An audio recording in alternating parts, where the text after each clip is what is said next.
Muy buenos días, estimadas cooperativistas y cooperativistas, hombres, y señores presentes, todos aquí. Bueno, realmente quiero ver si estamos en un momento histórico, creo, importante. Yo creo que estamos presenciando de alguna manera una transición hacia otra economía, y tampoco hay que esperar. Los tiempos históricos son otros que los tiempos de nuestra vida.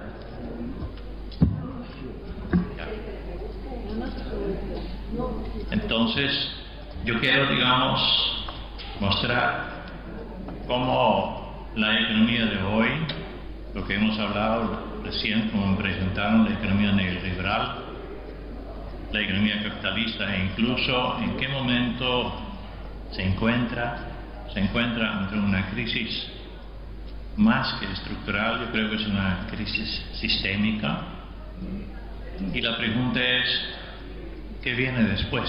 ¿Algo mejor? ¿Algo peor? Y yo creo que realmente en estos contextos las dos vías son posibles, y obviamente yo apunto más a la posibilidad de que podamos reivindicar un mundo distinto, un mundo mejor, y no necesariamente después del neoliberalismo desembocar en una cosa peor, aunque quiero vislumbrar de alguna manera también esta eventual posibilidad. Y hablaron aquí, para presentarnos un poco también, de este consumismo que hoy en día determina nuestras vidas en todos los aspectos, y hasta dónde puede llegar esto, ¿no?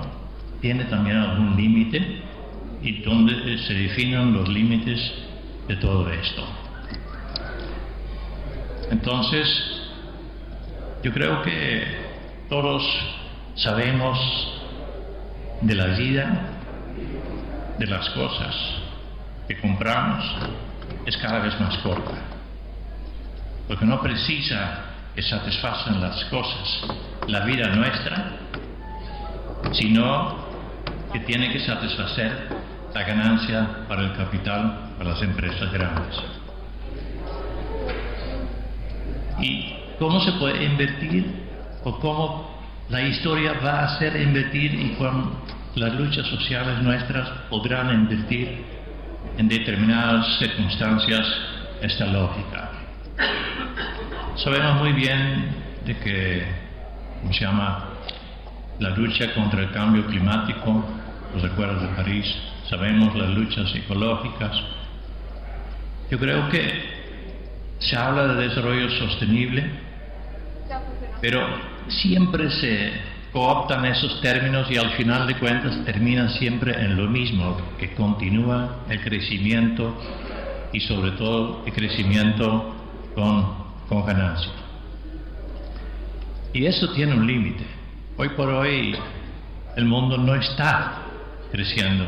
Estamos ante una recesión que puede desembocar, como mañana lo llamarán de repente, en depresión. Quiere decir una recesión prolongada y generalizada, ¿no? Entonces, yo no necesito profundizar mucho en que las cosas hoy por hoy no tienen vida, y para que haya realmente desarrollo sostenible solamente es posible cuando demos vida a las cosas, y que las cosas o las necesidades nuestras sean definidos desde el sujeto, y ojalá desde el sujeto colectivo y no el consumidor individual. En ese sentido, el cooperativismo tiene en su bandera más, sujeto colectivo que el sujeto individual, y creo que por ahí hay una beta que más metódicamente podemos ver. Y ayer se habló, por ejemplo, aquí de que el cooperativismo podría ser continental. Yo voy a decir que puede ir más allá, sin entrar en demagogia, y voy a explicar más adelante un poco por dónde. Entonces, Cuando las cosas tengan más vida, sí hay un costo. Si las cosas tengan más vida, el capital tendrá menos ganancia. Entonces, del lado del capital, aparentemente esta lucha es perdida de entrada. Pero no es tan así, ¿no? Yo no voy a entrar en ejemplos, solo uno voy a dar que todavía la semana pasada me pasó.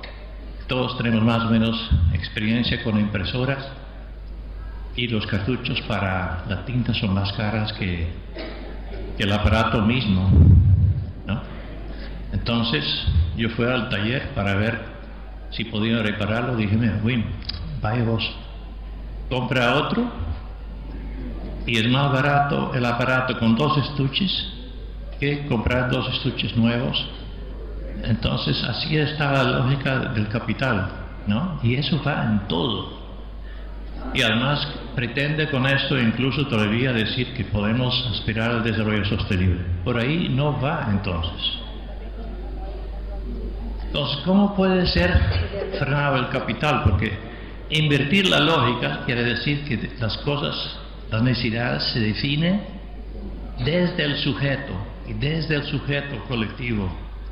Sería hablar esto ahora sería utópico si no voy a poner un análisis de cómo se puede invertir esto con contracciones del propio capital. Pero luchar para que tengan los objetos de, ¿cómo se llama?, de consumo una vida más larga, es decir, totalmente contra la lógica del capital. Pero también sabemos de que se están agotando los recursos naturales cada vez más, la contaminación aumenta, etcétera, etcétera. O sea, hay límites externos que son los límites ecológicos, y que eso ha sido muy, muy desarrollado y muy divulgado. Lo que está menos divulgado, cómo el capital puede asfixiarse ella misma en su lógica. Y a eso me voy a dedicar ahora, porque yo creo que eso es lo que menos ha enfocado, y para eso tengo también este primer gráfico, a ver si logro manejarlo bien. Es ahí donde vemos en la gráfica cuando se acorta la vida media de los productos, tengo que transferir cada vez más tecnología al producto, ¿no? Entonces es esta curva que va a la derecha en forma ascendente, y si bien disminuye el tiempo de trabajo necesario para producir un producto, porque simplemente con más mecanización, ni hablar de robotización, se necesitan menos trabajadores y por lo tanto el costo laboral viene hacia abajo, pero el costo de transferencia tecnológica al producto aumenta cada vez más geométricamente. ¿Y esto qué hace? Eso hace que la tasa de ganancia baje.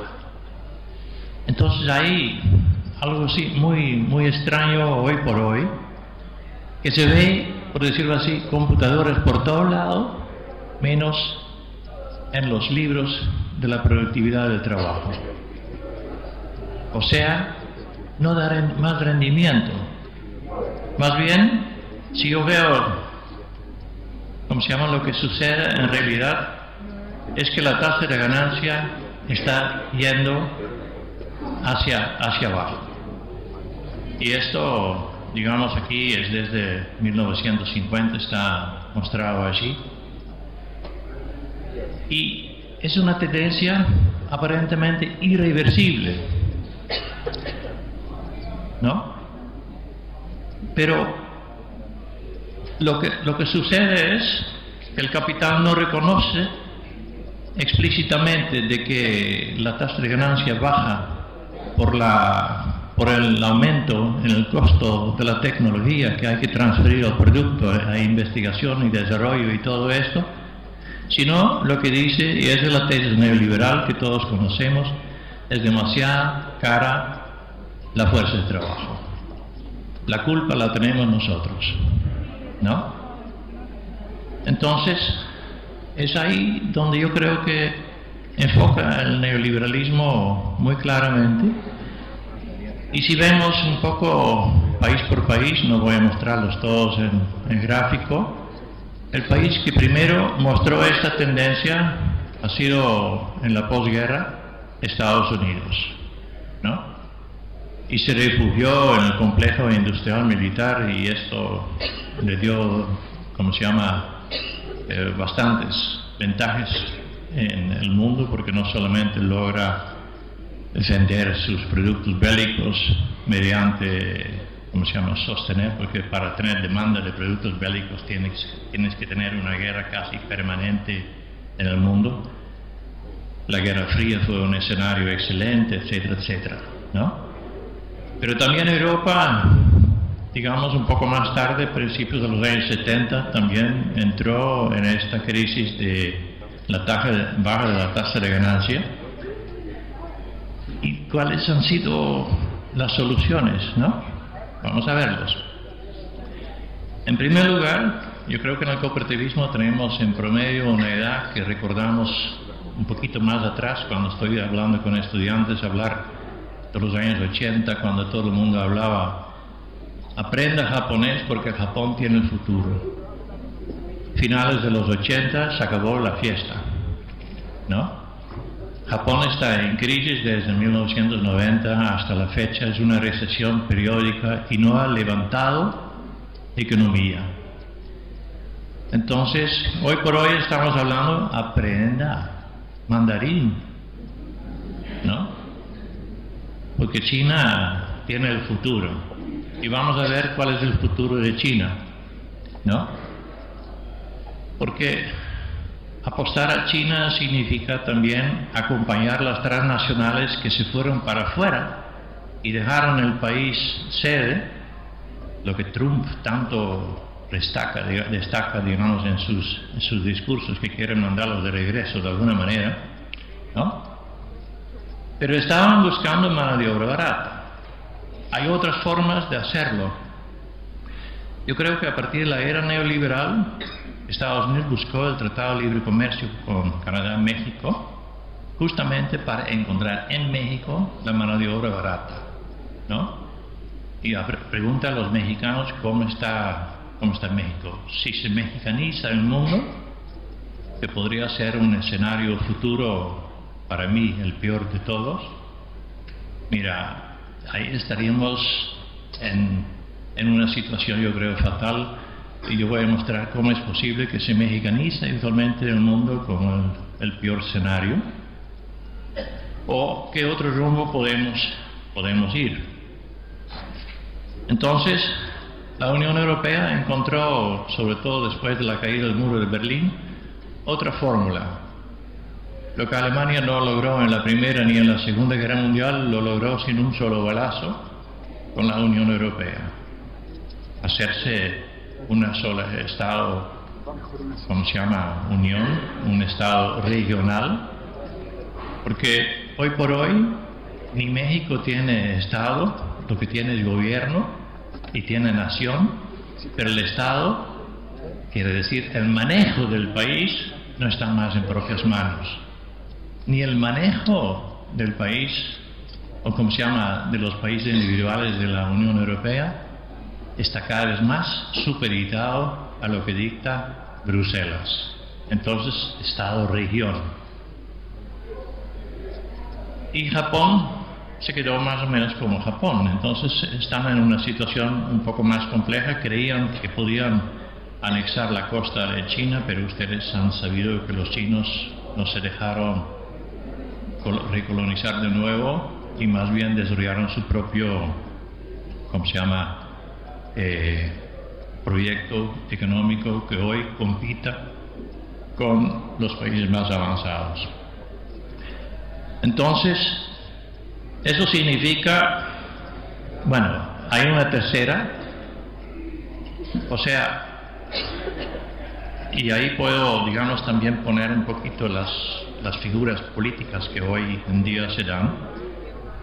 La tercera, digamos, tenemos entonces que se queda como Estado-nación, caso de Japón, que se queda como Estado-región, que es más que todo el Tratado de Libre Comercio México, Canadá y Estados Unidos, o la Unión Europea, o que se busca en proceso de construcción de un Estado global mediante tener centros financieros en diferentes países, que los bancos, digamos los países centrales de Estados Unidos, han sido muy fuertes en esto, y sobre todo Wall Street,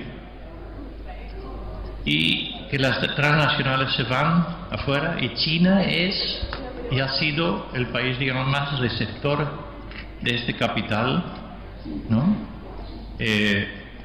Pero no es la misma figura de lo que tenía México con Estados Unidos. Eso ya comienza a independizarse del Estado norteamericano. Estos globalistas buscan más bien un Estado por encima de Estados Unidos. Y tienen un brazo armado por encima de Estados Unidos que se llama la OTAN, ¿no? Entonces la idea es crear un Estado global, y es ahí donde yo digo, ahí sí que podemos tener la mexicanización del mundo. Y políticamente esa es más la línea de Wall Street y la City de Londres, y políticamente el Partido Demócrata de Estados Unidos está más cerca de esta corriente. Y lo que es Estado-región y otro siglo norteamericano ha sido más la posición dentro de Estados Unidos. Hablo un poco de esto porque hoy por hoy hay mucha inquietud de lo que va a suceder en Estados Unidos. En primer lugar, no fue electo todavía Trump.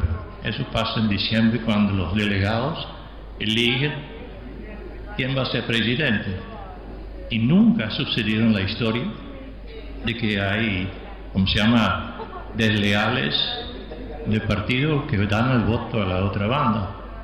Pero hoy por hoy vivimos en un mundo medio loco, que pueden suceder cosas locas también, ¿no? Entonces yo no digo que va a suceder, nada más yo digo, mira, no creen que esto ya está totalmente definido. El partido está más o menos alineado. Yo creo que se puede ver a través de la configuración de gobierno potencial que se está armando. Parece que el Partido Republicano se está poniendo tras de Trump, que no era tan claro, digamos, hace unas semanas. Bueno, esta configuración, digamos, económica, política, hay que tener un poco en cuenta para ver las fuerzas en el camino. Entonces, con todo y todo, el capital tiende a irse de los países centrales hacia los países periféricos, y eso se ve en el siguiente gráfico. El crecimiento del stock de capital fijo es básicamente la tecnología que se usa en el país, los edificios, la infraestructura. Entonces uno ve que la inversión en infraestructura dentro de los países centrales disminuye con el tiempo. Si no, va para afuera, ¿no? Y esto hace a la vez que envejece, o sea que la edad media de la tecnología aumenta en los países centrales.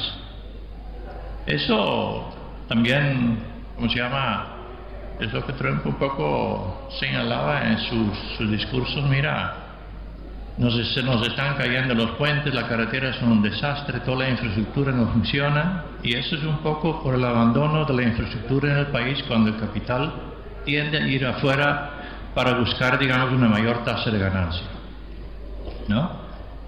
Entonces, tenemos que tomar en cuenta las diferentes corrientes, digamos.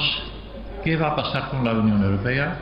Muchas veces ya se ha dicho en los periódicos que la Unión Europea está por disolverse, no por desintegrarse. Ese es el deseo de los globalistas. Eso también hay que tener muy en cuenta, que tienen los periódicos que divulgaban también que Hillary Clinton iba a ganar, que iba a haber Brexit, o que iba a haber un no, y al final de cuentas salió el sí. Los periódicos hoy en día, hasta CNN, se dan mea culpa, que nosotros nos hemos equivocado, parece que estamos dando mala información, no sé cuánto, y es porque la información también es política. La información no solamente es objetiva, los sondeos no son objetivos, son financiados, Entonces, si les da un resultado que no les gusta, no reciben más financiamiento. Entonces, yo creo que tiene que ver también con esto, ¿no? Entonces, vamos a ver, si China entra en la misma lógica que el capital, digamos de occidental, occidental de los países avanzados históricamente, ¿qué sucede entonces a nivel global? Y aquí tengo un gráfico que es sobre la carrera, digamos, de patentes en las 5 oficinas principales. Y los rojos, un color muy extraño, ¿no?, para los chinos, es muy claramente campeón hoy por hoy. Y los amarillos son los japoneses, algún color seguramente subconsciente dijo tiene que ser amarillo, ¿no? Y vemos dos cosas claras ahí. Yo creo que el azul, si no me equivoco, es Estados Unidos, ¿no? Y abajo está la Unión Europea, no sé qué, no sé cuánto. Lo que llama la atención es que China tiene más patentes hoy por hoy que Estados Unidos.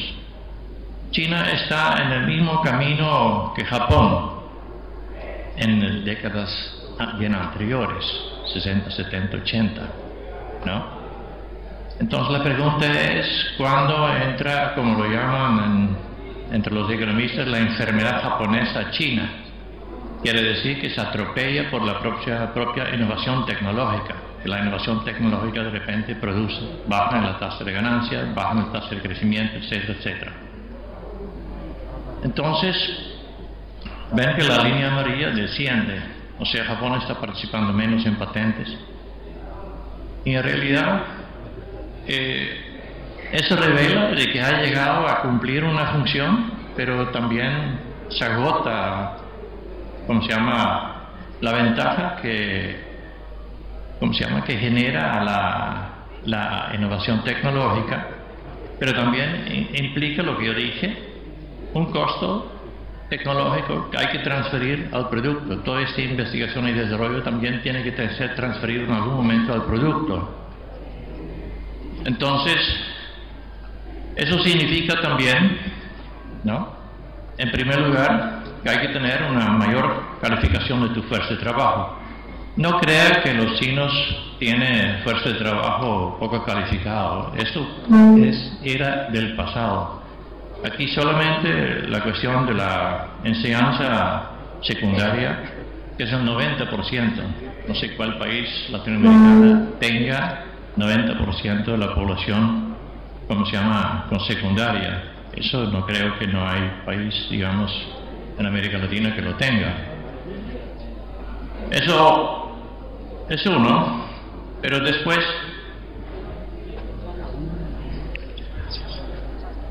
tenemos, si vos tenés fuerza de trabajo más educada, más cara, más costosa, hay que cuidarlo también más. El seguro social no solo es porque es una bondad del Estado de asegurarte, sino también una necesidad para el capital de no perderte por una enfermedad tonta o que sea toda la inversión perdida. Entonces vemos que en 2011, 2012, prácticamente el 100% de la población china tiene un seguro social. Y un seguro de vejez llega a 60%. Mira, eso ya revela que China es otra cosa hoy de lo que nosotros nos imaginábamos cuando se hablaba de que era un Eldorado de mercado de trabajo barato. Entonces, ¿qué consecuencias tiene esto? Y vemos la productividad, el crecimiento económico de China. Viene claramente hacia abajo, entre 2006 y 2016, en esta última década. Es claramente hacia abajo la tasa de crecimiento, y tal vez en el siguiente cuadro también se ve los últimos 3 años una disminución progresiva. Y aún así, oficialmente dice que son 6.7%, que es el crecimiento económico. Cuando uno analiza la relación entre el consumo de electricidad y crecimiento económico, casi hay el ritmo de crecimiento económico y el ritmo de crecimiento del consumo eléctrico. Eso va muy de la mano. Y si yo veo, creo que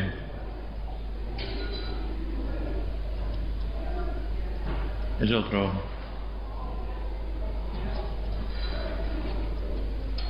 Ya, ahí abajo. Perdón. Abajo se ve el crecimiento, digamos, en el consumo eléctrico. También va para abajo, pero no va a 7%, sino reduce a 3.5%. O sea, el crecimiento económico de China está yendo hacia abajo, ¿no? Entonces, eso significa que China está entrando en una lógica de baja de crecimiento, y la pregunta es, ¿qué significa esto? ¿No? Entonces, ahí tengo yo de nuevo la curva de la inversión en capital fijo, lo que es de los últimos años, más bien a partir de 92, se ve que la curva va fuertemente hacia arriba. Y eso tiene como consecuencia, como el siguiente gráfico, que la tasa de ganancia viene hacia abajo. O sea, la enfermedad, japonesa, de que China también está encontrando su tope, está, manifestándose. Eso quiere decir que es la curva de arriba, que la inversión en capital fijo, lo que significa infraestructura, maquinaria, edificios, tiende a ir hacia abajo. Y la segunda línea en el medio serían las ventas al por menor. Porque como China no puede exportar como antes hacia Europa, Estados Unidos, donde el crecimiento está disminuyendo, entonces China, y eso afecta a América Latina en el sentido que no podemos vender materias primas porque el motor económico de China está, enfriando, ¿no? Entonces, si el consumo interno aumentase, podría uno decir, China podría seguir creciendo porque logró transferir, del mercado externo al mercado interno. Pero si vos no ves que el mercado interno levanta realmente, también China está entrando, en un problema, ¿no? Esta cosa está muy chiquitita, yo creo. Pensé que lo tenía más grande.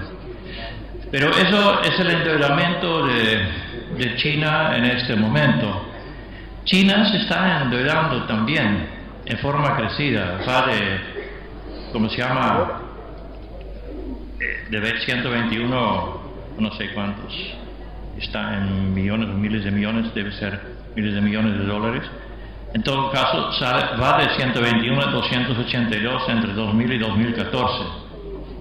O sea, el endeudamiento también se hace ingrediente. Cuando tú no tienes posibilidad de venta, tú puedes, comenzar con el crédito, levantar cosas y, entre otras, por ejemplo, levantar infraestructura o levantar edificios. Y China ha hecho inversiones en construcción de ciudades enteras, ciudades fantasma enteras que no han podido venderlos, o sea, ha sido inversiones especulativas, que la clase media participa en esos proyectos y al final de cuentas termina construyéndose una ciudad entera, no un barrio, no un condominio, qué sé yo, no un complejo de edificios, no, ciudades enteras, y no están pobladas. Eso es un fenómeno de los últimos tiempos en China. Eso hace también que China entra en cuestiones especulativas, no solo en términos de edificios, sino también la bolsa de valores, Ya vemos también de que en 2015 hubo un bajón en la bolsa de valores, entonces quiere decir que el sueño chino aparentemente ha llegado a sus límites también. Entonces, veamos ahora cuál ha sido o cuál es el proyecto chino. China ha apostado al mercado, como se llama, eurasiático. Entonces, eso se traduce en lo que ellos llaman la nueva ruta o rutas de seda.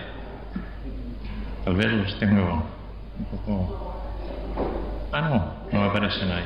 Yo pensé que los tenía también.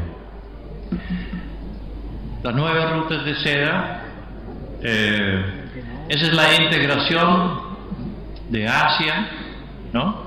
De Medio Oriente, por decirlo así, pasando por India, y es mucho más que BRICS, pero también, yo pensé que tenía los gráficos aquí, pero parece que hay otro que los tenía. Eso quiere decir que China apuesta, por ejemplo, a trenes de alta velocidad de miles de kilómetros, y no solamente, como se llama, se habla hacia Moscú, no, se habla hasta, qué sé yo, digamos Lisboa, o sea, atravesando todo el continente europeo también. Se habla de, ¿cómo se llama?, puertos, se habla de megapuertos, se habla de ductos de gas, de petróleo, que atraviesan Eurasia, en el fondo, para crear una integración de Eurasia, y han apostado mucho a que la Unión Europea, digamos, haga parte de ello. Y ahí viene lo geopolítico. La Unión Europea y, en primer lugar, Alemania, a veces la gran, ¿cómo se llama? La Unión Europea suele llamarse hasta la Gran Alemania, ¿no? Que es la que lleva la batuta dentro de la Unión Europea. Alemania mira más hacia el este que hacia el oeste. Y eso no es del agrado de los globalistas. No es del agrado ni de Londres, el centro financiero de Londres, ni del centro financiero de Wall Street. Y los globalistas han hecho todo lo posible para impedir que la Unión Europea mira hacia el este. Entonces, ¿qué han hecho? Bueno, todos conocemos la crisis en Ucrania, que la OTAN, ¿cómo se llama?, tiene interés de que Ucrania se queda, ¿cómo se llama?, bajo control del oeste, y que Ucrania al mismo tiempo tiene que impedir que Alemania tenga, aunque fuera con los gasoductos, hacia Europa Occidental, que eso tuviese todo un problema, ¿no? Entonces, ahora es muy interesante ¿cómo se llama?, a partir de Brexit y a partir de Trump ya anunció, mira, que los europeos cuando quieren estar en la OTAN, perfecto, pero que ponga una cuota sustancial y que no sea nosotros tenemos que aportar la cuota principal. Muy bien, muy buena hora, dijeron Alemania y Francia. Y la semana pasada, o fue esta incluso, estamos jueves, ¿no?, ya crearon la Unión de Defensa Europea, porque en el fondo para ellos es una incomodidad, aunque eso no lo pueden decir y no lo van a leer en los periódicos, así como no se leyó que Clinton no iba a ganar, así que no se leyó que el Brexit no se iba a dar, así tampoco se lee de que Alemania ve con mejores ojos la OTAN fuera que dentro. Pero en el fondo ellos quieren tener más Estado y no estar subordinados, porque lo que quieren los globalistas es que no sea Bruselas la que manda, sino que sean los centros financieros de Wall Street y del City de Londres que dominan esto, y a esto se resiste Alemania y sobre todo y Francia también, para ponerlos 2 líderes nada más dentro de la Unión Europea. Ok, para fregar al proyecto de, ¿cómo se llama?, la integración de Eurasia, también la guerra en Siria, o todo el conflicto en Siria, ¿no?, y en Medio Oriente, eso es para impedir que la ruta de seda pueda realmente desarrollarse. Por eso se metió Rusia de lleno, y China es un poco más invisible, pero también está, digamos, en tratar de controlar la situación en Siria, y parece que están teniendo más éxito que lo que han tenido los norteamericanos en este momento. Entonces, ¿cuál es el escenario futuro y hacia dónde va esto? El escenario futuro es: China sabe de que puede montar un proyecto, por decirlo así, keynesiano, productivo, por un tiempo más, con esta ruta de seda. ¿Quiénes apuntaron a este proyecto? La Unión Europea, todos los bancos no, pero muchos bancos de la Unión Europea y también de Inglaterra, ¿cierto?, se apostaron para la ruta de seda. Los que no apostaron a esto fueron, digamos, los gobiernos de Obama ni el gobierno de Japón. Israel incluso apostó a la ruta de seda.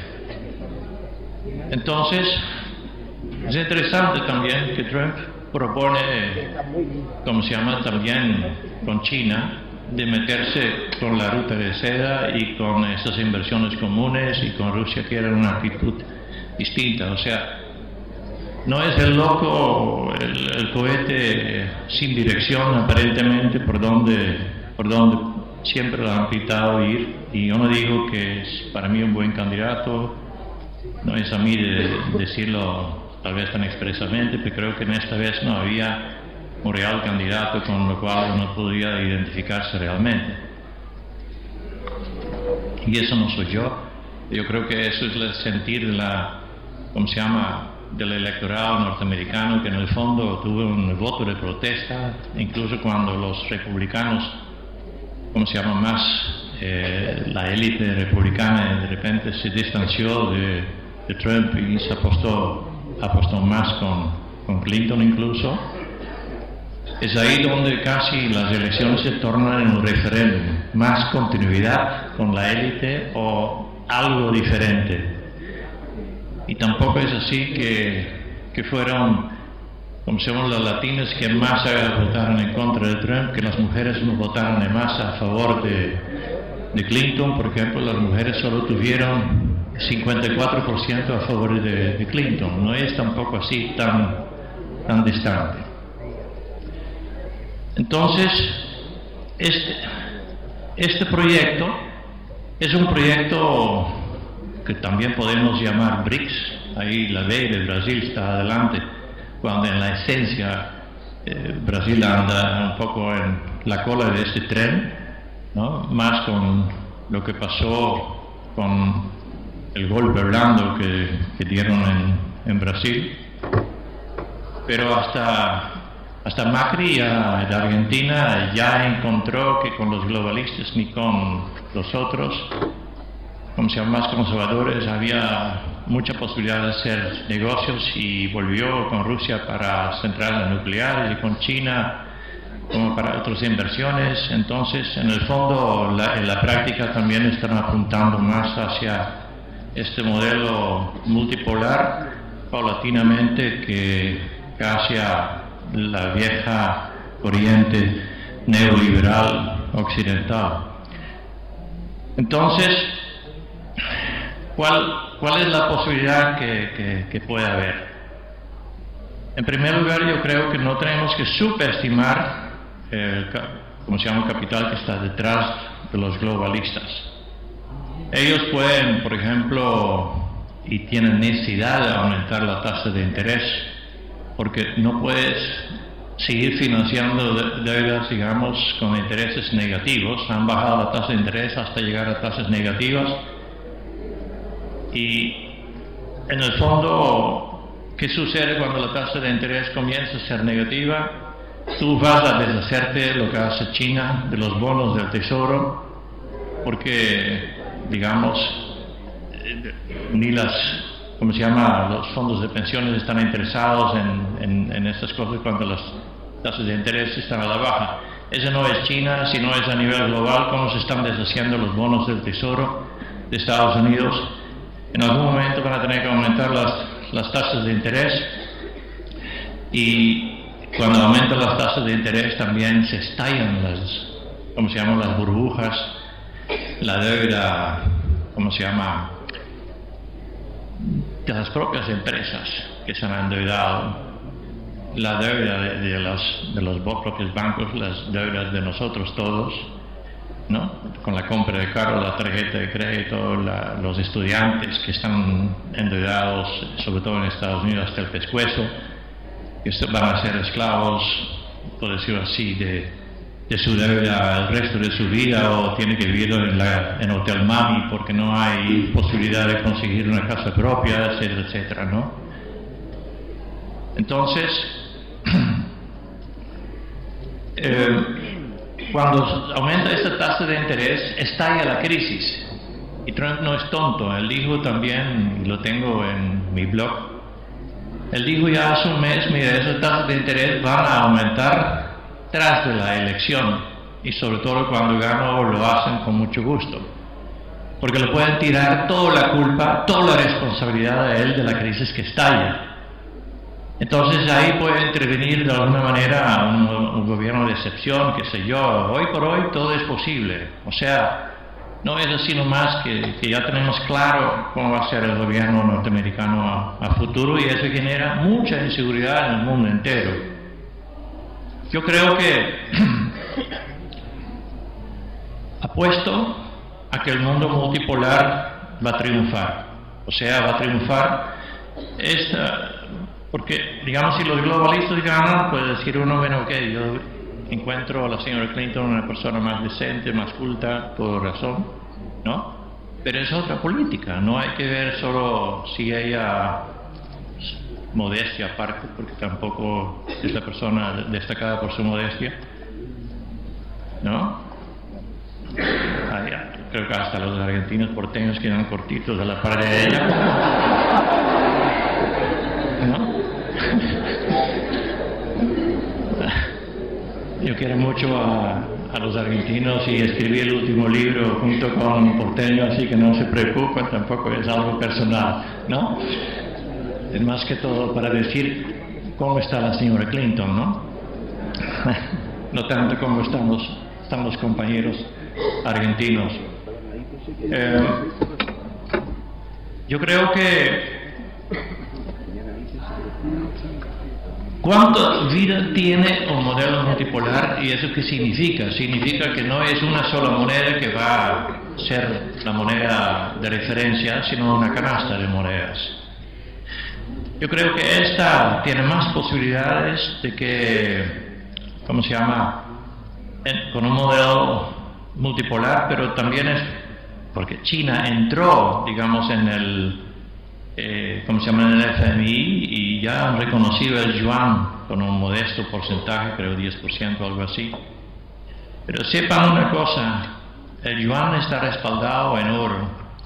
Lo que hicieron los países, digamos, sobre todo China, India, Rusia y más países de Asia que están proyectando la integración de Eurasia, ellos han acumulado oro por montones, y el precio de oro estaba bajo y lo mantuvieron bajo conscientemente los grandes bancos, los megabancos demasiado grandes para caer, porque si el oro se dispara para arriba, el dólar se tumba, y esto no era el momento, ¿no? Entonces, pero ya Shanghai comenzó con su propio mercado de oro físico, y pronto siendo el productor más grande del mundo de oro, China, el importador más grande de oro del mundo, China, ¿no? pronto yo creo que ya no son Londres y Nueva York quienes determinan el precio de oro, sino puede ser más bien China. Y cuando hay una crisis de las monedas virtuales, como es el dólar, que está súper sobrevaluado, eso, el único, digamos, respaldo al final de cuentas va a ser el oro. O sea, yo creo que vamos a regresar a una economía con, ¿cómo se llama?, estándar de oro, y esa es la tendencia que hemos dejado hace mucho tiempo. La única garantía de Estados Unidos de mantener el dólar hoy por hoy es el Pentágono. O sea, ya no es la economía en sí que responde, es el país más endeudado, es un país, digamos, de cierta manera en bancarrota, pero mientras que se cree que el dólar, ¿cómo se llama?, es estable, mientras que se cree y se mantiene que este dólar es estable, bueno, ya, y la gente sostiene, digamos, esta economía, aunque ya vimos con este gráfico que esa desconfianza en el fondo objetivo en el dólar. Ok, escenarios rápidos ahora, porque yo creo que ya estoy llegando a mi tiempo también. Un escenario es que los globalistas logran imponerse a costa de, ¿cómo se llama?, con tratados de libre comercio, ¿no?, transpacífico, transatlántico, pero ustedes han visto también que todos esos tratados están en stand-by y están difíciles de realizar.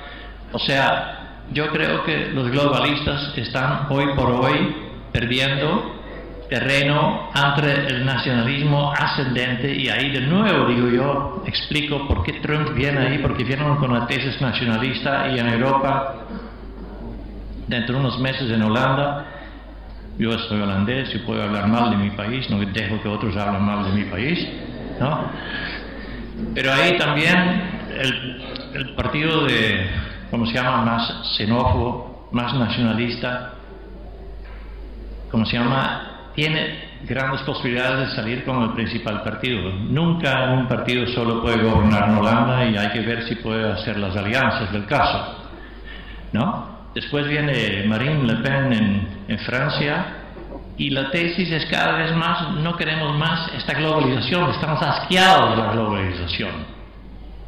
Entonces, este mundo multipolar, donde hay diferentes monedas y no supeditados a un Estado global por encima de las naciones, que es lo que los globalistas quisieran, que fuesen los mismos banqueros que han creado todo este caos en lo que vivimos hoy por hoy. Ellos quieren atribuir a otros, y digamos que el banco de Deutsche Bank en Alemania cayese para decir que Europa tiene la culpa, generar un conflicto con Rusia para decir que los rusos tienen la culpa. Ahora, dentro de la casa, ahora tiene Trump la culpa. Hay incluso artículos que dicen que dejaron, que señor, que Trump ganase porque eso les da ventaja para crear el caos interno, para decir, bueno, este país es ingobernable con este señor, entonces hay que intervenir, bla, bla, bla, etcétera, etcétera. Entonces, yo no creo que los globalistas van a salir con la suya. La historia pinta de que no va para allí. Y cuando hablan de que el nacionalismo es fascismo, yo digo que puede ser que tenga rasgos, como se llaman, populares. Pero el nacionalismo hoy no es ficha para el gran capital. El gran capital quiere estados supranacionales, por decirlo así, por encima del Estado-nación. Entonces no es su ficha. Puede ser a nivel popular, pero no va, el capital no va con eso, el gran capital no va con eso. Eso hay que entender. Eso fue la época, digamos, de la Estado-nación, que todavía funcionó con la Segunda Guerra, pero hoy por hoy no va, ¿no? Entonces, yo creo que la cuestión del mundo multipolar es más probable que creo que la Unión Europea va a comulgar con Eurasia, y no subordinarnos, sino crear regiones. Y en ese sentido también en América Latina tiene que ver por dónde nos apuntemos, ¿no? Porque capaz que Señor Trump también está apostando a este mundo multipolar para no estar, digamos, subordinado también en Estados Unidos a ese Estado global por encima del Estado-nación norteamericano, que es la tendencia. Entonces, ¿por qué yo apuesto más a esto? Yo digo, mira, es menos grave que las consecuencias para la población en general, pero también sacaba más rápido, digamos, la lógica del capital, porque con la globalización podría haber transferencia de riqueza, concentración de riqueza en cada vez menos manos de esos banqueros a costa de todos nosotros en el mundo. Con el mundo multipolar no hay esta posibilidad, pero ya vimos que se está agotando la lógica del capital. Vamos a entrar más rápidamente con el mundo multipolar de que la tasa de ganancia no se puede levantar, puede ser temporal mediante la creación de esta infraestructura y después, si no, ¿cómo se llama?, genera de nuevo un realce de la tasa de ganancia. O sea, gráficamente hablando, así como los edificios que no se ocupan, no generan, no encadenan para crecimiento y para seguir el proceso, así tampoco toda esta infraestructura, si no se utiliza o no hay ganancia después de haberlo construido, también, digamos, quiere decir que se agota la lógica. Y yo creo que estamos en esto, estamos en el agotamiento de la lógica del capital a nivel global. Y China es, en ese sentido, muy importante mostrar, porque ahí fue el Eldorado para el capital global de invertirse. Entonces, es no solamente la lucha de los ecologistas, regreso al comienzo, y no solamente contra el calentamiento global, etcétera, etcétera, sino, mira, a nivel mundial, el capital, digamos, fijo se va a envejecer, no hay interés, no hay más posibilidad, digamos, con la nueva tecnología. La tecnología se acabó, la nueva tecnología, la era de la nueva tecnología que de ganancia no hay más ganancias, se acabó. Entonces, eso significa dos opciones. O vamos a explotación bárbara, acaparamiento de recursos, explotación, digamos, de la fuerza de trabajo hasta no poder, trabajo no solamente, ¿cómo se llama?, de contratos cada vez, ¿cómo se llama?, más inseguros, más inestables, salarios cada vez más bajos. Situación socioeconómica, seguro social, todo en declive, que eso es lo que yo llamo la mexicanización del mundo, ¿no? Y sería la opción de los globalistas. Eso les da respiro para un buen rato. El mundo multipolar, yo creo que da la idea de que va a realzar la economía un tiempo por haber invertido con crédito en esta infraestructura y todo esto.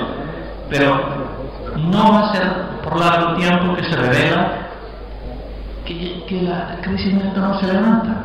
Entonces ahí estamos en el momento crucial y vamos a presenciar procesos y luchas sociales de que queremos una otra economía, y esta economía es lo que también está en esencia dentro del cooperativismo, que el sujeto, en función del sujeto colectivo.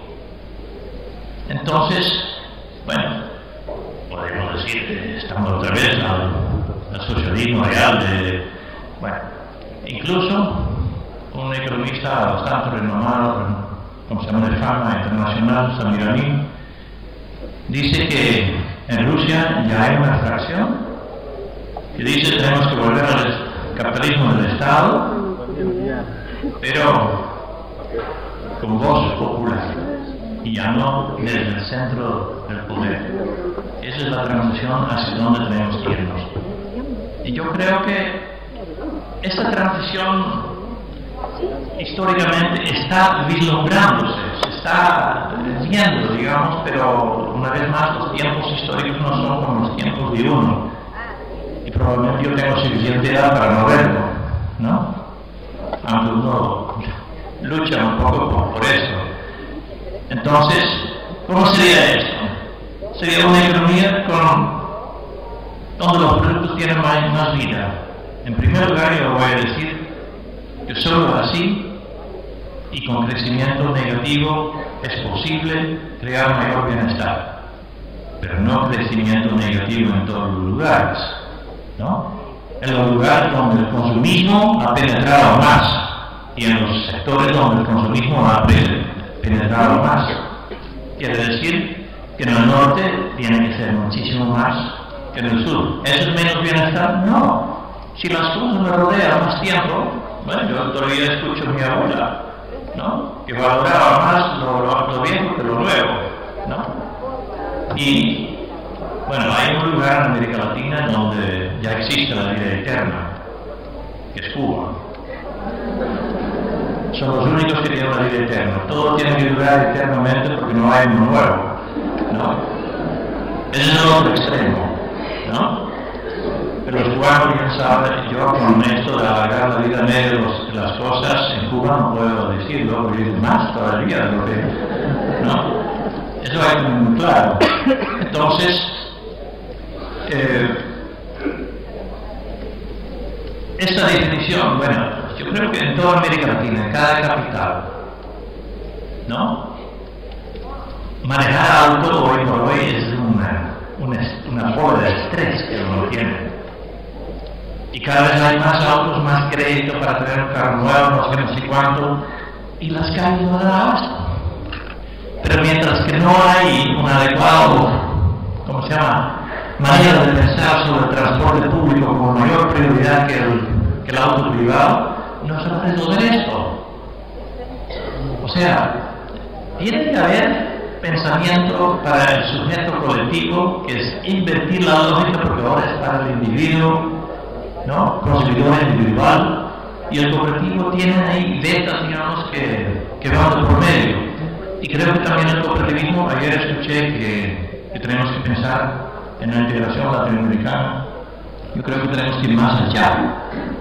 Tenemos que tener en mente también este mundo multipolar. Cuando el cooperativismo quiera apuntar a algo, tiene que tener claro, nos afiliemos con esta globalización, este estado global, o hay posibilidades que nosotros vemos en esta dirección también. Yo creo que hacia este mundo multipolar es el camino intermedio hacia otra racionalidad económica. Y yo digo, cuanto más vida los productos tienen y cuanto más colectivo sea el sujeto que define las necesidades, mucho menos tendríamos que producir para tener un mayor bienestar, para poder satisfacer las necesidades de todos y todas y para poder devolver la vida a la madre naturaleza y la vida a todos. Muchas gracias.